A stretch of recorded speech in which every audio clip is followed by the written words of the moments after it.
Well, good evening again, ladies and gentlemen.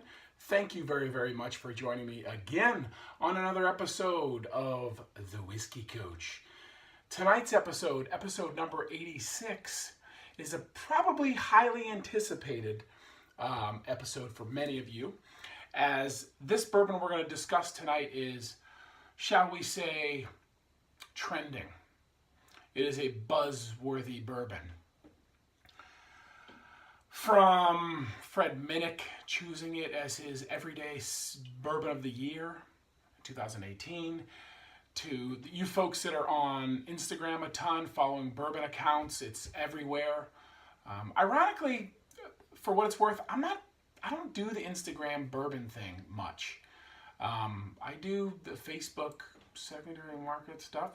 I do the Twitter stuff, but I don't get into the Instagram. Maybe I need to, but apparently it's been everywhere on Instagram.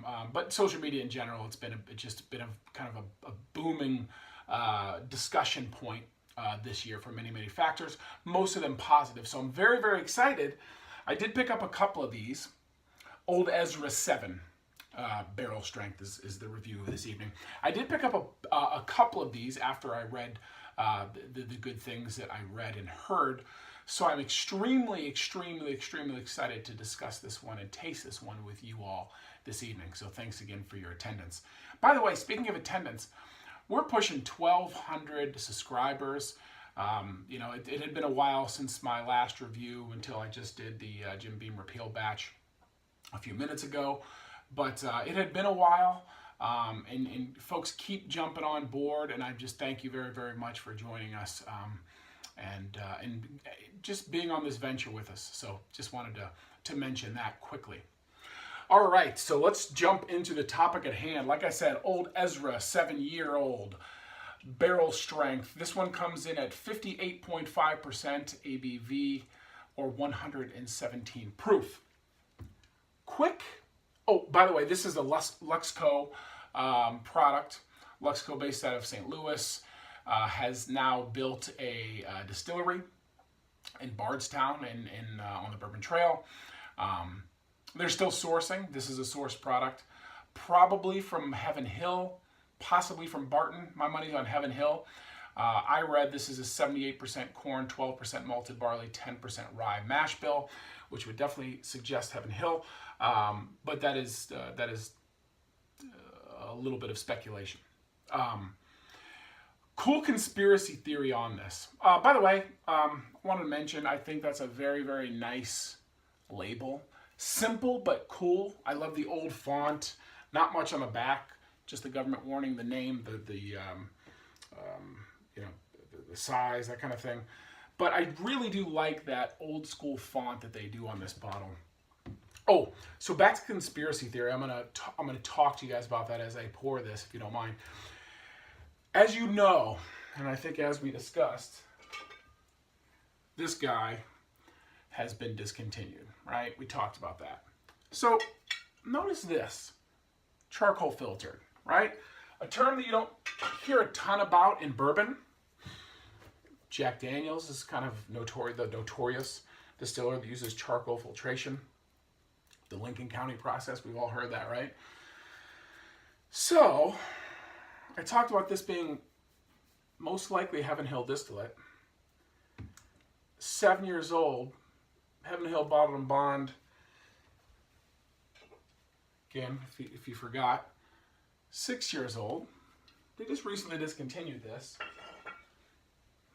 There's a theory that this is basically Heaven Hill bottled and bond cash strength. 1 year older. Not saying it's true or it's false. I don't know. But it's good theory. It's good theory, and I'm interested to see if it tastes like that.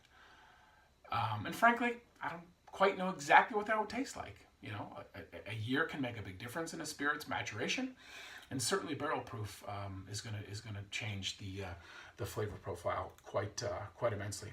From a cost standpoint, this one was picked up right around $40, and I'm seeing that. Oh, nice! I was pleasantly surprised to see a nice little wood topper there. I'm seeing it's about $40 across the country. Unlike some bottles where there's inconsistency on pricing, this one seems to be pretty Pretty consistent. Love that sound. Can never let it drop. Go. Can't let a good soldier die on the battlefield, guys. All right. Like I said, I've heard everything just extremely positive about this in terms of value, in terms of flavor profile. So I'm very, very excited to dive into this here this evening.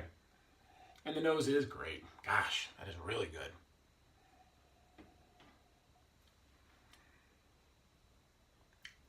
Many people I highly respect in the bourbon world today. Fred Minnick, certainly one of those.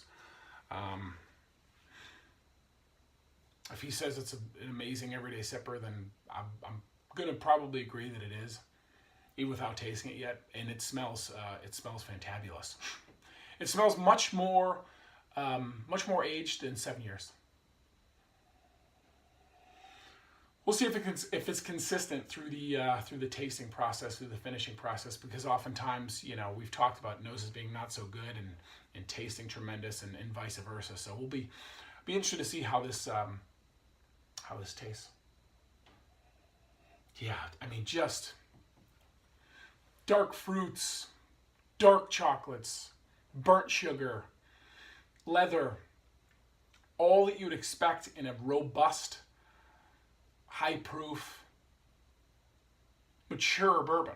And again, 7 years is a nice age, but it's certainly not overaged. And it comes across more as a 12 to 15-year-old on the nose, at least in my opinion. Beautiful golden copper. Again, I would say it looks possibly a little older than it is as well, for what that's worth. All right, no further ado.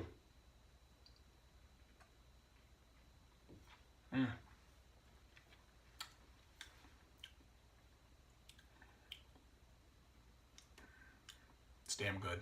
Yeah, damn good.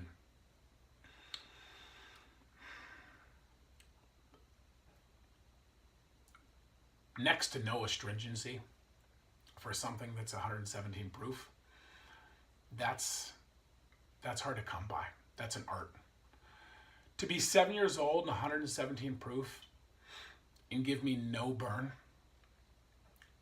a little Kentucky hug, but no burn, no unpleasantness, no astringencies, no bitter tannins. That's really impressive. That's a craft. That's craftsmanship work right there, and it's a delicious pour.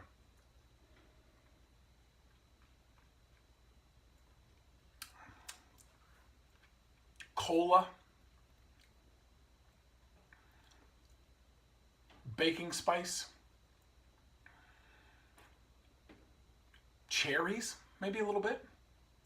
So hell, maybe it's cherry Coke. Like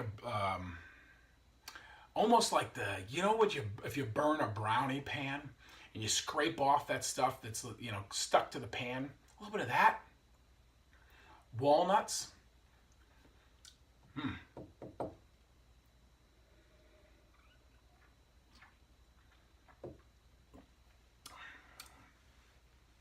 This is really good, guys. And by the way, that sip that I first took was just that, my first sip. You know how that goes. Oftentimes that first sip, it takes a second to get used to. And hell, the only thing I've had to drink tonight was the Jim Beam Repeal batch at 86 proof. So I'm jumping from 86 to 117. And this is not something that's off-putting at all. Didn't shock the palate a bit. I'm going to give this one more taste before I throw a score at you, okay?